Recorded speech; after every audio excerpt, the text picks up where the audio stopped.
when the landmark Paramount Collection was offered at auction. 701 lots in total sold for nearly $42 million. Let's take a look at a few of the highlights. Well, I might as well open the video with one of my favorite British coins. Well, no, as a matter of fact, it's just one of my favorite coins, period. The 1817 Three Graces crown, created as a pattern for the new 5-shilling coin by William Wyon. It simply broadcasts his genius as an engraver in absolutely every aspect. The Three Graces, taken from Greek mythology, rendered wonderfully here in the Hellenistic style to personify Ireland, England, and Scotland, embracing each other as sisters to form a united kingdom of Great Britain. This example graded as Proof 65 by NGC and bearing the special Paramount Collection label, as do all the coins featured. It sold for $312,000 at auction. The 1663 Petition Crown is one of the most renowned British pattern coins known. A young and extremely talented engraver, Thomas Simon, rose through the ranks of the London Mint during the years of the interregnum, being appointed as chief engraver under the rule of Oliver Cromwell, only to be unceremoniously demoted following the Restoration. No doubt his perceived affiliation to the Commonwealth government earned him some level of distrust with the new king. So, in an attempt to win the favor of King Charles II, he created this crown as a petition of sorts to restore him to his former position. Inscribed on the edge of the coin in 2 separate lines appears, "Thomas Simon most humbly prays your majesty to compare this, his trial, with the Dutch, and if more truly drawn, and embossed, and more grace fully ordered, and more accurately engraved, to relieve him." The Dutch, albeit Dutchman that he refers to, was John Rutiers, who replaced him as chief engraver. The petition proved unsuccessful, as Charles II, however, did prefer, it would appear, the more slender rendition of the bust by Rutiers. And the rest, as they say, is history. Today, approximately 16 to 20 of these coins can be confirmed to still exist, with the current example graded by NGC as XF40 and sold at the auction for the sum of $312,000. The mere fact that an Una underline quintuple sovereign is so close to the beginning of this video instead of nearer to the very end should tell you just how rare the coins in this auction truly are, as most auctions would have had this coin set as the highlight of their event, while the next coin will celebrate Queen Victoria's Golden Jubilee as Queen. This legendary coin, unmatched in both design and ambition in nearly anything that preceded it, is intended to commemorate the inception of the young 18-year-old Queen's reign, graded by PCGS as Proof 63 Ultra Cameo, which saw it close at auction for $456,000. So, as mentioned, 1887 was the 50th anniversary of Queen Victoria's reign. While numerous coins and sundry medals were struck to celebrate her Golden Jubilee, it was also one of the few years that Australia's Sydney Mint struck a £5 coin, featuring Victoria's Jubilee bust wearing her small diamond crown for the first time, only distinguishable from the regular London Mint issue by the inclusion of the Sydney Mint's S mint mark, just below the equestrian depiction of St. George. Although an exact mintage is uncertain, it is estimated to be far fewer than 12 coins, and today only 3 such examples are known to still exist, of which this is one of only 2 in private hands, graded by NGC as Proof 64 Cameo. This rarity from the Australian catalogue was sold at auction for $660,000. Now, much can, and in fact has, been said about the reign of George III, lasting nearly 60 years from 1760 all the way to his eventual death in 1820. Entire volumes can still again be written about the coinage, and especially the pattern coins created in his name. Personally, I'm more partial to those of the last decade of his life, such as the Three Graces crown featured a moment ago, but that is by no means an attempt to cast disparity on the earlier patterns at all. Nothing speaks more to the artistic freedom and indeed the ambition that was so fostered under his patronage than the larger denomination gold pattern coins like this gold 5 guinea coin from 1773, expertly crafted at the hand of chief engraver John Tanner. Despite the trend being of ever smaller and more commonplace gold coins making their way into everyday commerce, the 5 guinea never made its way into circulation, and its sheer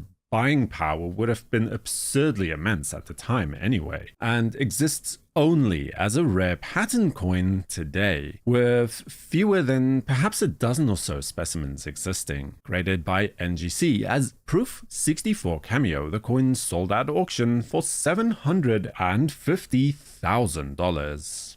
Though the 5 guinea was ultimately a failed denomination, the £5 would fare far better in later years, and the very first pattern for this new coin would be created only in the last year of George III's life, 1820. In fact, it would not actually be produced until after the king had drawn his last breath, with a supposed mintage number of no greater than 25 coins. Here we see an exquisite example of such, graded by NGC as Proof 63 plus Star Ultra Cameo, as an indication of the extraordinary eye appeal that the coin holds. Sold at auction for just over $500,000 at $504,000. And if the early £5 coins are being offered up for discussion, then you simply have to mention the George IV 1826 issue. This is another proof coin that never saw circulation but was instead included in the elusive 1826 proof set, with a mintage of a mere 150 coins. While not exactly the finest known, the grade of Proof 63 from NGC with the Ultra Cameo designation does beautifully complement and showcase the delicately detailed design of this particular coin, sold here for $192,000. And then another example of a similar coin which is often mistaken for a £5, as it was, in all fairness, struck to the exact weight of a quintupled sovereign, but is in reality a gold pattern for a William IV crown instead, expertly rendered by the hand of William Wyon. I do rather prefer the design of this piece to that of the previous 1826 coin, but that is a matter of taste, I suppose. But let me know which one you prefer in the comment section below. No more than 10 of these coins are known to still exist today, with this specimen graded as proof details due to very faint hairlines and a small but very admittedly suspect tooling marks on the obverse. Its overall rarity and commendable eye appeal still managed to attain a closing price for this coin of $288,000 at auction. Following the tumultuous years of the interregnum, the restoration and return of the monarchy to English shores once more inspired a brief period of exuberance for the numismatic community, not the least notable of which is, of course, that it represents a watershed moment for the royal mint that finally separates the older style hammered coins from the new era of milled coinage instead. An excellent example of this would be the present 1662 gold crown pattern for Charles II. Remember the petition crown from earlier? Well, this was in essence its competition, which bears a rather striking resemblance, at least in terms of style and execution, to the pattern coins of Oliver Cromwell, struck about 5 years or so prior, though those coins again never actually saw circulation. There are suspected to be no more than 6 to 10 of these gold patterns surviving today, although only around half of those number seem to be traceable to any known collections, unless I'm missing something obvious. Of those, this specimen surely has the most long-standing provenance, dating back all the way to the Dumas family collection when it was first catalogued in 1785. When the coin was sold in 1954 as a part of King Farouk's palace collection, John J. Pittman paid a princely sum of $1,572.50 for it. Today, the coin is graded by NGC as Proof 63 Cameo and was sold here for slightly more than that at $780,000. But by far, the highlight of the auction was the gold £5 coin of Britain's least known, yet most infamous king of the last easily 200 years, with the obverse displaying an impressively large depiction of Benedetto Pestrucci's St. George's defeating the dragon, first seen on his now iconic gold sovereign of 1817, then issued under the Mad King, the man who famously lost the American colonies and then his own mind, George III. It would take 120 years hence for this iconic equestrian representation of good triumphing over evil to once again bear witness to a king who lost it all, when on December the 11th, 1936, after having been king for only a matter of months, and before his official coronation could take place, King Edward VIII laid down his crown and abdicated as King of the United Kingdom and the dominions of the British Empire and Emperor of India. He abandoned his birthright to have the one thing that he absolutely could not possess as king, the hand in marriage of the woman he loved. When still Prince Edward, he fell in love with Wallis Simpson, who, by the way, was still married at the time, not to mention a commoner, an American by birth, and a divorcee. Twice over. Not really such a big deal today, but in 1930s Britain, for a ruling king to take someone, a foreigner of low birth, who has been divorced multiple times, as his queen, that, well, the word scandal wouldn't even begin to cover it. It was simply unthinkable. So he chose the woman and relinquished the throne. They married 6 months later in a private ceremony in the Château de Candé in France. But he abdicated before the royal mint could officially issue a single coin in his name, save for a small number of pattern coins that were created in anticipation of such an event. Today, only 2 complete sets of these patterns can be accounted for. One resides in the collection of the Royal Mint itself, curated by the British Museum, if I'm not entirely mistaken, and the other is held as a part of the Tyrant collection. The £5 is similarly rare, with only 2 coins held in private hands, of which this is by far the finer, graded by NGC as Proof 67 Ultra Cameo. This exquisitely rare slice of British history sold at auction for $2,280,000, a king's ransom for what is surely destined to become the crown jewel of any collection it is a part of. The famous Waitangi crown from 1935, commemorating the signing of the Waitangi Treaty between representatives of the British Crown and the indigenous Maori chieftains on the 6th of February 1840. But this is in fact not the coin that you might be familiar with, but instead an earlier pattern of the same design. Comparing the pattern with the regular coin soon reveals the key differences, like the crown, the symbol of British authority, symbolically enfolding both men as opposed to standing between them on the pattern. There are numerous other smaller differences on the pattern coin as well that become apparent only with minimal effort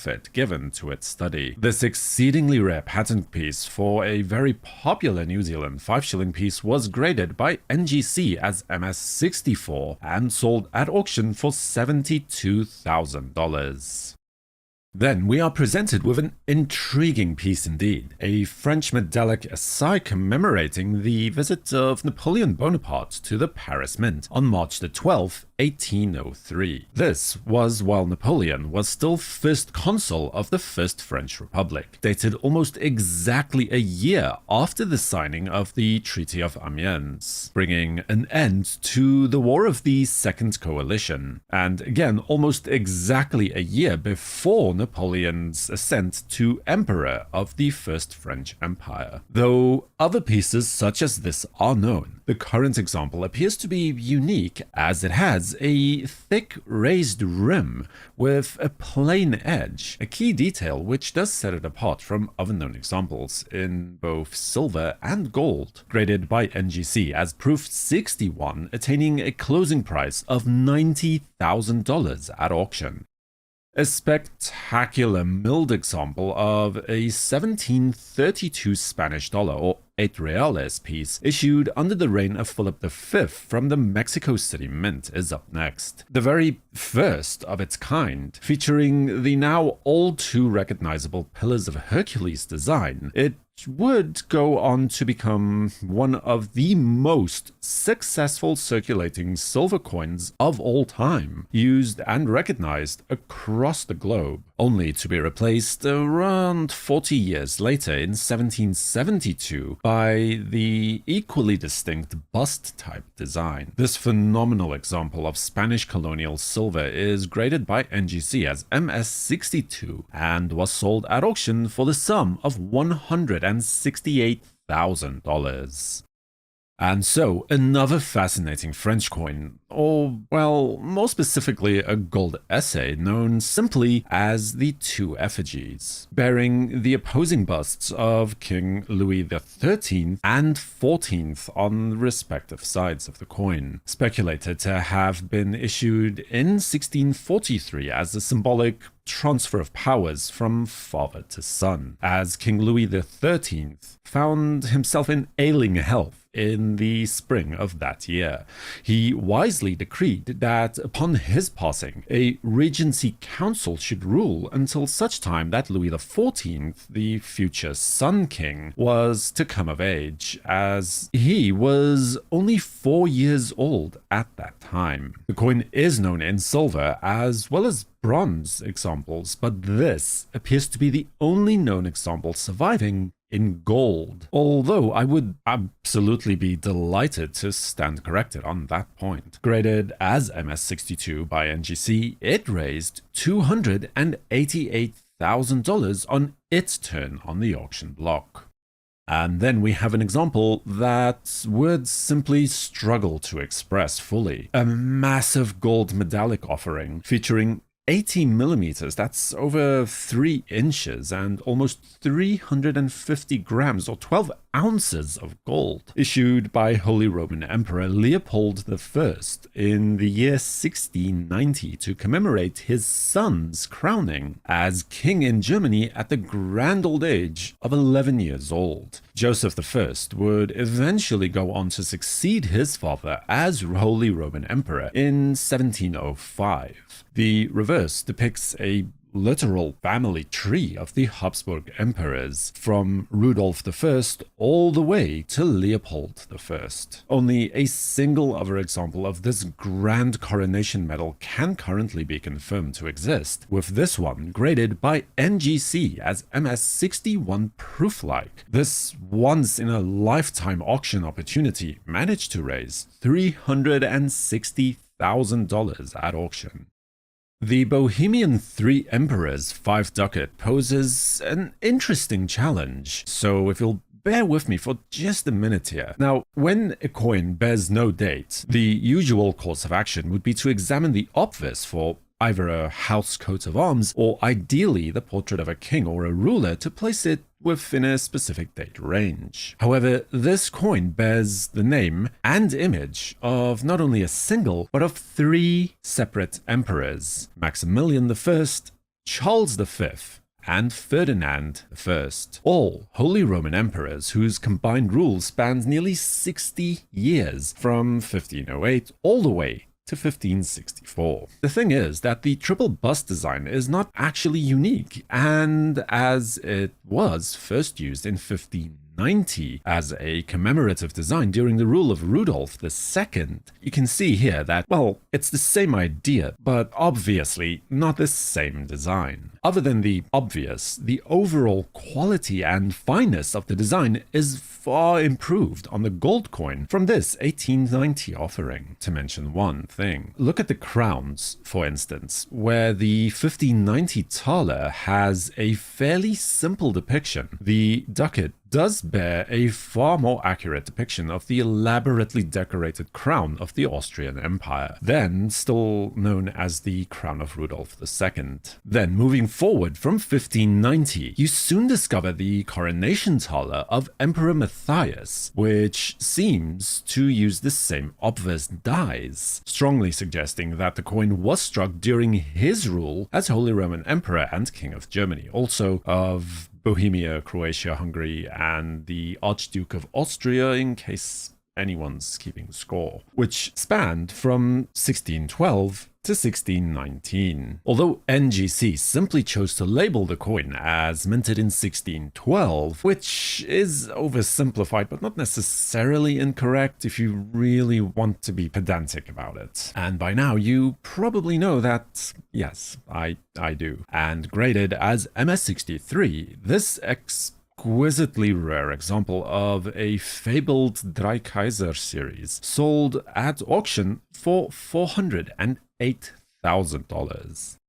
Then we have an astonishing gold 20 ducat from the rule of Ferdinand III, also Holy Roman Emperor, minted just 2 years before his death. Although Ferdinand ruled for just shy of 20 years, the first full decade of which was overshadowed by the last years of the 30 Years' War, a lumbering, seemingly never-ending conflict that he inherited from his father, but finally saw an end to in 1648, with historians estimating anywhere between 4 and up to 8 million dead as a result. This massive, almost unnecessarily large gold coin weighing in a hair shy of 70 grams was graded by NGC as AU55 and fell under the auctioneer's gavel for $432,000.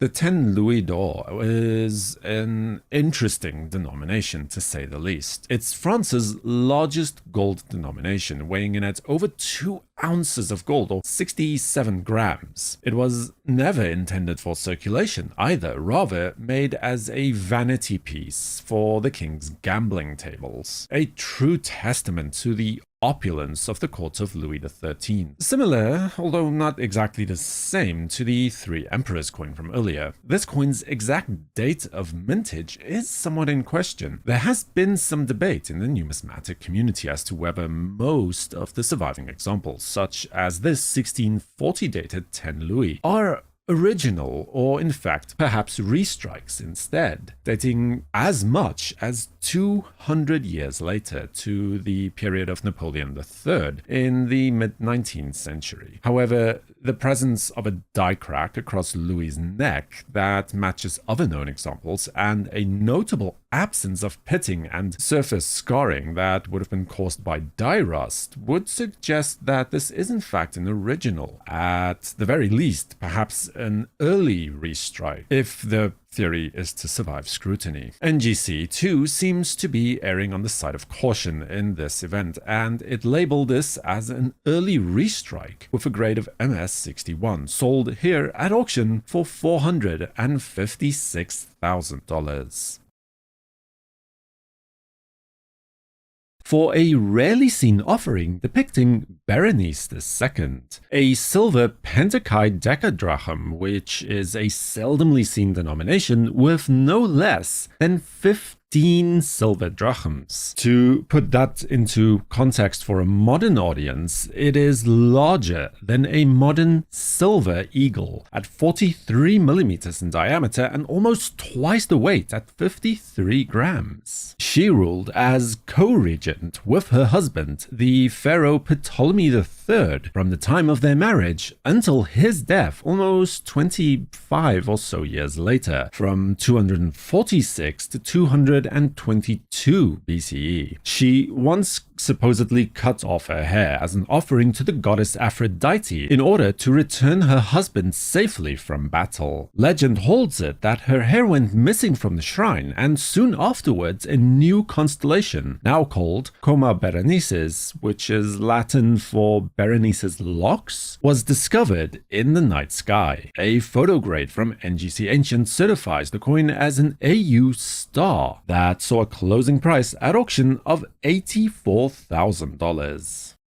The first of two Syracusean coins to be featured on this list is a silver Tetradrachm from the rule of Gilon I, minted around 485 to 466 BCE. The coin stands as a fine example of Syracuse's status as one of the foremost cities of the ancient Greek world, lovingly crafted by a clearly skilled die carver to depict the classical charioteer driving a quadriga, opposed by the portrait representing the water nymph Arethusa, surrounded of course by the traditional four dolphins on the other side, achieving a grade of AU star from NGC Ancients to attain a closing price at auction of $90,000. The next gold Aureus piece is a simply stunning example from the famed bearded emperor Hadrian, likely struck around the year 128 or 129 at the Rome Mint. After becoming emperor in the year 117, Hadrian quickly abandoned the expansionist policies of his predecessor Trajan, choosing instead to focus on uniting the empire's vast and diverse peoples and building strong, defensible borders instead. Nothing is, of course, more emblematic of this policy than Hadrian's Wall, spanning almost 120 kilometers or 73 odd miles across the entire width of northern England, denoting the barrier between Roman conquered or, well, rather the Roman province of Britannia and the unconquered, or as they would have been called at that time, the barbarian tribes towards the north. But back to the coin, graded by NGC Ancients as mint date with a star designation to boot, it managed to raise $111,000 at auction. The Cimmerian kingdom of Bosphorus was an ancient kingdom on the Crimean Peninsula along the Black Sea, considered as one of the first true Hellenistic Greek settlements, and over time it became a wealthy and influential trading post, oft referred to as the Jewel of the Black Sea. This gold stater coin from the city of Panticapaeum is a pristine example of that wealth, depicting the mythical Griffin on its reverse, a creature which has the head of an eagle and the body of a lion, and according to mythology was extremely envious of riches and gold especially, with the obverse bearing the striking impressions of the city's namesake and patron god, Pan, although NGC seems to argue that it might also have been an older Greek god by the name of Silenus. Now, Silenus was a minor god of winemaking and drunkenness. In mythology, he was a father figure of sorts to Dionysus. The designation on the NGC label is likely because of the ivy leaves that form the reef surrounding his head, resembling grapevines instead. It is possible, but I do remain unconvinced at this point. But please let me know what you think in the comment section. Either way, this is a stunning masterpiece of ancient numismatics and was graded by NGC Ancients as AU and sold at auction for $138,000. The enthusiast of ancient numismatics will no doubt already recognize our next coin, long since having been hailed as one of the most important and indeed beautiful coins ever created, with this type setting itself apart from lesser issues, meant merely as a means of exchange, to become known as a truly circulating work of art, standing in unison with the Athenian owl and the Lydian staters as the most iconic of ancient Greek coins. Impressive to think that a coin of such detail and extremely high relief could have been made in such quantity almost 2,500 years ago, during the time of Dionysus I, no less, in the Greek city-state of Syracuse. Located in modern-day Sicily, this large, fine-style silver Decadrachm was moreover triple-signed by the legendary master engraver Cayman for additional appeal, and received a photo grade from NGC Ancients of choice AU to close at auction for $216,000. And then we have a medallion, or commemorative for Era coin from the reign of Maxentius, likely issued around the year 308, as this piece was meant to commemorate the restoration of the Temple of Venus and Roma in that same year, after the important Rome landmark was ravaged by a fire in 301, almost destroying the entire structure, while according to ancient accounts, miraculously, the statue of Roma housed within the temple remained largely untouched by the fire. On the reverse, we see the goddess Roma, the very personification of Rome herself, here in the style of Minerva, with victory in her outstretched hand, with the Capitolone wolf on her shield, bringing to mind the legend of Romulus and Remus and the founding of Rome. Graded by NGC Ancients as mint state, with a 5 for strike and only a 2 on surfaces as a result of smoothing. Sold at auction for the sum of $312,000.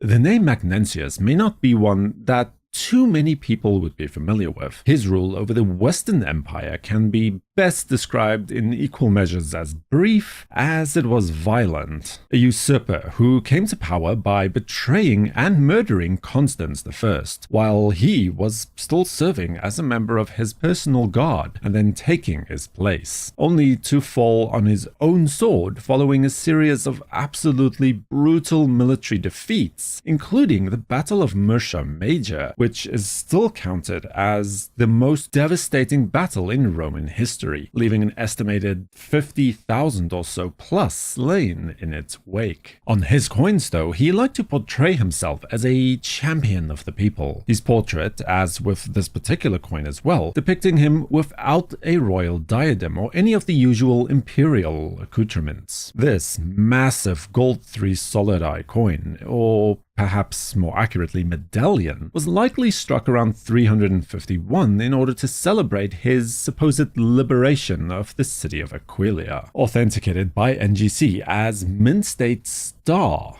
this fine-style masterpiece sold at auction for $336,000. Let me know what you thought of the Paramount Collection in the comments below, or simply subscribe and activate notifications with the bell icon to know when new videos are released. For the World Numismatic News, I am Numisman, saying thank you ever so much for watching, stay safe, keep collecting, and have a fantastic day.